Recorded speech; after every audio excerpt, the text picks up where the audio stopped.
so I opted for the call. The turn is a 4, and we would definitely just be check calling here. I think it's a very good call down hand, but he opts for a check back, and the river is a 4, which is a very good card. If we just think about how many ace highs he has in his range, we should really consider block betting the river here.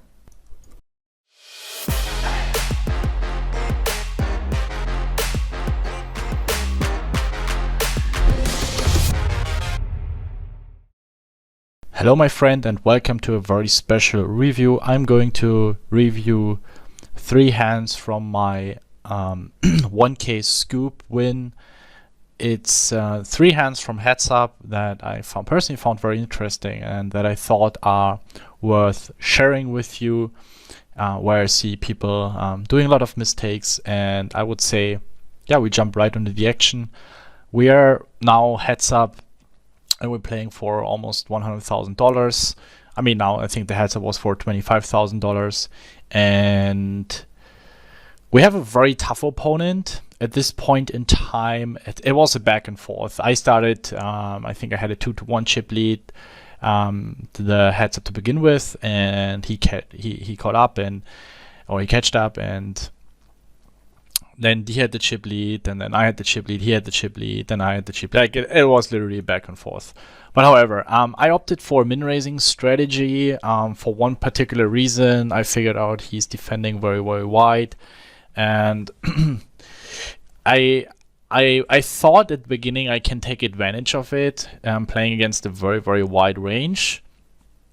But it turned out he was a very tough opponent. I have to give him a lot of credit for playing very creative, very aggressive. It was definitely very tough to play. It felt like hours of playing against him, and yeah, it was definitely a very good opponent, very creative, and those opponents are always really tough to play. So I min-raised the button here with 7-6 suited. He calls, and we get an okay flop. I think it's a flop where I definitely want to start betting. It's a board where we're also going to have missed quite often with all our overcards. I mean, it's only the pairs. We're not opening so many deuce-X and 4X hands, so we're not going to have that many pairs. So I'm not going to be opening something like 10-6 off, or yeah, like 6-3 off, or like I don't have that many offsuit. Maybe not even Jack-6 off. Definitely also going to have some limps here. Let's say if the board would be Jack-8-7 or Jack-6-5, I will have way more pairs combined with all my pocket pairs. So the pocket pairs are pretty much the value part in my range, and of course a few sets. So I went for a bet, and the plan is of course to call a raise. I believe that he doesn't have that many sets, like deuces and fours. I think are for 30 bigs or rejamming almost always pre-flop. He can have some 5-3s, he can have some 6-4s, deuce-4 suited. He was defending really wide. I also expect him to have 6-4 off. He can also raise for value something like ace-6. He can raise some very strong draws, something like queen-5 and diamonds, or king-3 with diamonds, or something like king and clubs and a 3. So of course we have a very easy call, and on the turn he goes for a down bet, which makes a lot of sense. You might be surprised, and you wonder yourself, okay, why would he down bet here? So the equities are pretty much locked up. So if we think about our range, we have a shit ton of flushes, we have a shit ton of overpairs. So let's say if he has an ace-6, if he has a king-6. He doesn't want to bet so big here into a range that is very strong. He might have some 4-5s. He has some queen-5. So we will have some hands like ace, king, and diamonds that can't even call against this bet. So he will also benefit from us folding a lot of better hands by choosing a very small bet. So we might also have something like ace-5 and hearts with a gutter that will have a really tough time continuing against this bet. Even there still some hands we might have beat, but yeah, it's against his flushes, boats, and better hands. We have pretty much 0% equity. So I really like his bet. Of course, we still have to call with our overpairs. So let's say if he has a bolt or flush and we have pocket eights and he goes for a pot size bet or 3/4, we can't really call. So with his weaker hands that just want a protection bet, he gives himself a really good price. And also with his very strong hands that, you know, if he has a flush and he is ahead, he's almost ahead always, right? He also wants us to continue calling with a really wide range. So I really like his small sizing here. Maybe with some hands we want to bet bigger, but I think our overall strategy should be betting very small. So I really like his approach here. And now the river comes and there's a 9 of spades. And it's a very easy spot to level yourself into calling with a 6 here, thinking we block 6 deuce, we block 6-4, we block some pocket sixes that might have played this way. But just think about your entire range. Like if you have aces with 1 club, it's a much better bluff catcher. You have all the flushes in the world. Every overpair with a club would be a much better call than a 7-6 type of hand. You have quads, you have boats, and you have all the flushes in the world. So I think, I mean, of course he can have some bluffs, like king and clubs, 5 in diamonds or something like, or queen and clubs and the 5 that wanted to check raise the flop and then barrel through, or the same with the 3x. So there are definitely a decent amount of bluffs possible, but his value range is also very, very wide. I really don't mind bluff catching wide here. So if I have a pair and a club, I'm calling down because it's definitely possible. But on the other side, I'm not really sure if he wants to overbet jam, because he's jamming in an uncapped range and it's really easy for us to find the right frequencies to call. So usually you want to overbet jam in spots where your opponent's range is capped. Like this is not a spot, because I know it's super for a good opponent to bluff really wide. So here I will probably never fold more than GTO tells me to fold. So from his perspective, and let's say if the board would have been if this would have been a little bit deeper, I would prefer having a 6 and blocking pocket sixes, because he might just call it pre-flop, and then I might lay down some overpairs. But since I expect him to always reshove pocket sixes pre-flop, my 6x blocker is not so relevant here. So that's why I opted for a fold, and it's definitely not a spot where he should be over bluffing, especially as an overbet shove, because he's shoving into a range that is so well protected. Like I won't have a re-raising range on the flop. Maybe some hands I will re-raise some very vulnerable hands that want to get it in on the flop, maybe some really strong draws. But most of the time I'm just calling everything, and it also simplifies your strategy a lot. If you now also want to incorporate it and mix between 3-betting and calling it makes things more complicated. And I'm not a heads-up specialist, so I like to keep things very simple. And especially here, it's a very unknown terrain. You have different stack sizes, very wide ranges are playing against each other in every single spot, pre-flop, post-flop, 3-bet pots, in position, out of position. You always have a very wide range, and it's super easy to make mistakes. So I think it's a very good strategy to try to simplify as many spots as possible. So I really like my laydown here. I think it's definitely possible that he has some folds, but I need to be right pretty often, around 36% in order to make a profitable call. So he has to bluff more than 50% of the time, which is given the run out, which is quite tough, I think. And given that I will have so many easy calls on the river, even if I have pocket tens and 1 club, I'm like, dude, it's okay. Like you can have so many bluffs in this spot. It's super easy to bluff in this spot. I'm just gonna call it down. Like basically any gutter, even something like ace-7 with ace and clubs. So if I have, let's say if I have a 6x with a club, let's say I have 10-6 with a 10 and clubs, or queen-6 with queen and clubs, I'm calling down here. I can also have something like ace-9, 9 and clubs. So And I also have all the eight, like I have ace deuce I'm raising pre, king deuce I'm raising pre, queen deuce offsuited. I have the suited deuce x combos. Of course, I'm never folding trips here, so it's a spot where it's very easy to find the right amount of hands.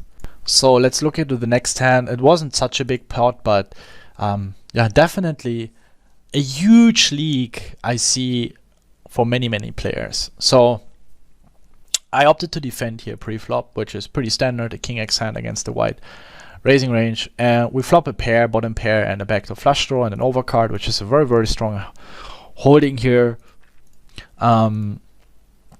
He goes for a very small bet, and I decided to call, which is pretty standard. If I have something like 5 deuce suited, I don't mind raising. But if I have an overcard, and if, let's say, if he has king queen, king jack, king 10, a lot of EV comes from him hitting a king, then he makes top pair, I make 2 pair, and we can play for stacks, or he will barrel a king as a bluff.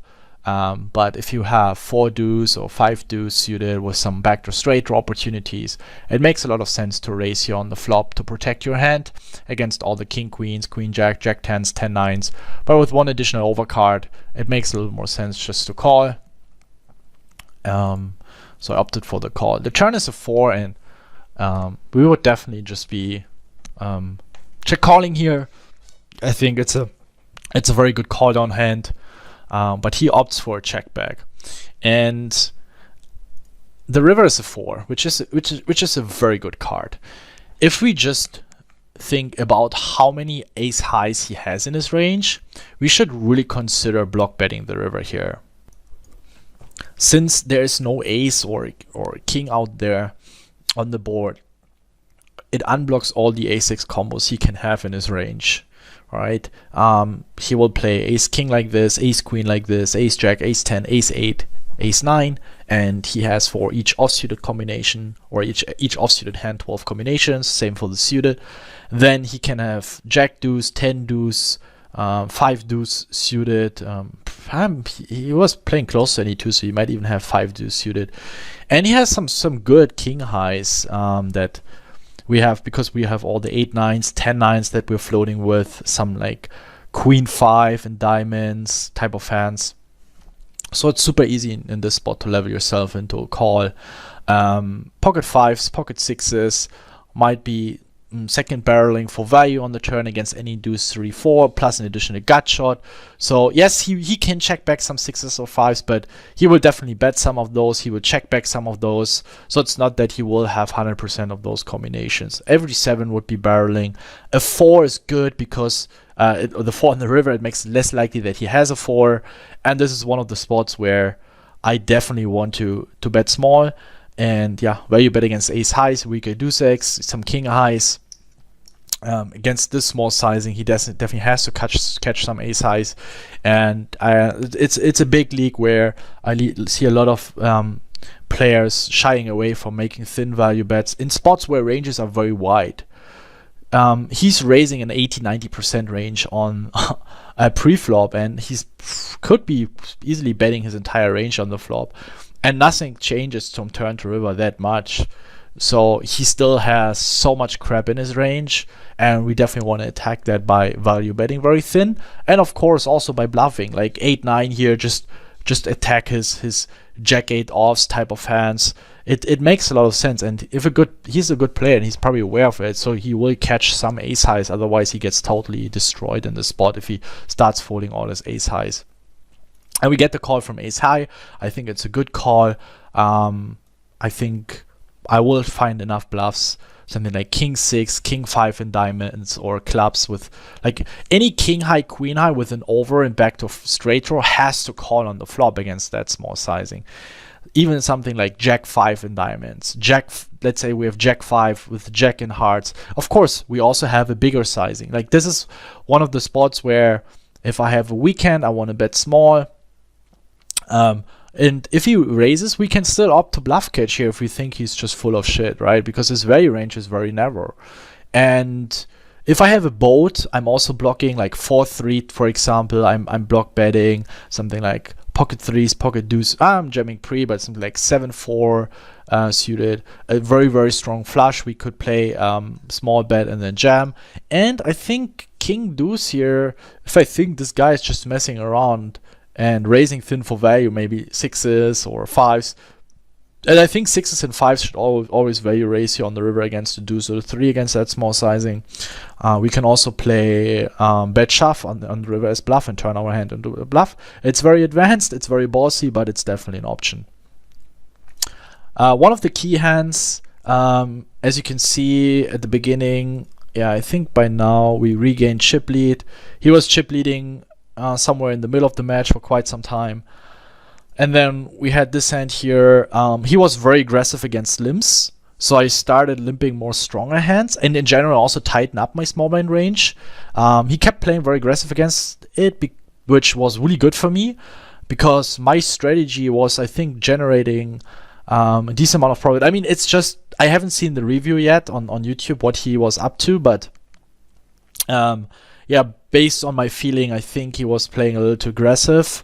I started limping some like ace kings, and yeah, started limp shoving a couple of hands, and just waiting until he raises into me, and then I can also call with a stronger range, play post flop in position. But just, you know, in heads up, you do a lot of decisions based on your feeling, based on your gut, based on the little history you have that has evolved against each other. So my plan was always to stack off. If he shoves a6 suited, it's a snap call. If he raises, I jam. But yeah, he checks. He checks back. I think this turn is a very easy check back. This flop, sorry. Don't see really any point in betting. I mean, we could potentially bet. It's fine against most opponents. Against someone who's very aggressive, you want to be careful. You want to keep the pot small. If he raises, we have to call. But yeah, I opted to check back, and again, here it comes. He overbets the turn, and I think it's on the turn. It plays itself. We have a very easy call, and the river is an ace, and he overbets quite big. I mean, it's not that big, but I think against an aggressive opponent who can. We are unblocking all the 10-9s, 10-8s, some, I think king 9, king 10, especially king 10 would just check call the turn, has showdown value, some weaker flush draws, deuce 3 in spades to try to fold out my king 9s, king 8, my king high flush draws. Yeah, and he was very aggressive. So I have some king high flush draws, maybe some 10-9s myself, some king 9s. So I don't really think I can ever fold here an ace. Otherwise, I will get. And that's what I mean. It's earlier with a 7-6 suited. So let's say if a slow played jack 10 that pot controls. I have all the queen X I can call with. I know that I'm checking back my ace-6 in spades, or my ace-deuce in spades, my ace-king in spades. So I have a decent amount of ace-6, and I will also certainly check back some 5x. So it's very important to be very range aware in these spots, and you don't need to make that hero call with the jack here. Just let it go. It's okay if he has a few bluffs, then he wins the pot. But otherwise, you're just going to lose too often, too much money in spots when he has it. So we call our ace-x, and I will certainly also call my queen-x here and fold all my jack-x. I have some hands like pocket 10s, pocket 9s that would play this way. I think 10s, 9s might also be betting sometimes on the flop. Probably also folding on the turn, blocking 10-9, 10-8, 8-9. But I think he will have all the 10-9, 10-8, 8-9s. Maybe some random king 9s, weaker flush draws, and I think he will bluff most of them and not slow down. And yeah, I decided to make this call here, and this was one of the key hands where he then went down to 4 big blinds. And this was one of the last hands. We just basically went to push or fold. He won one more all in, but then it was GG for him. That was the last hand, and yeah, I just wanted to give you some insights on how I approach these spots, how I approach this heads up. I'm I'm really happy, I'm really thrilled, and I really appreciate all the support from you guys. I will definitely go through the entire tournament and share a couple of more key hands with you guys if I find something very interesting, or if I find something where I think you can learn a lot from it. So I really hope you enjoyed this little review. I'm about to leave to Germany this week now, and I will only play the Scoop Sunday main and the KO series on Party Poker. I'm not going to be able to play the second week of Scoop that much. So that was pretty much the last tournament I've played before I continue on Sunday, and winning and wrapping up the first half of the series is definitely something I really appreciate and really grateful for. Again, thanks for the support. Thanks for watching. If you have a question, let me know, and then see you guys in Discord. Have a good day, have a good Scoop, and keep crushing.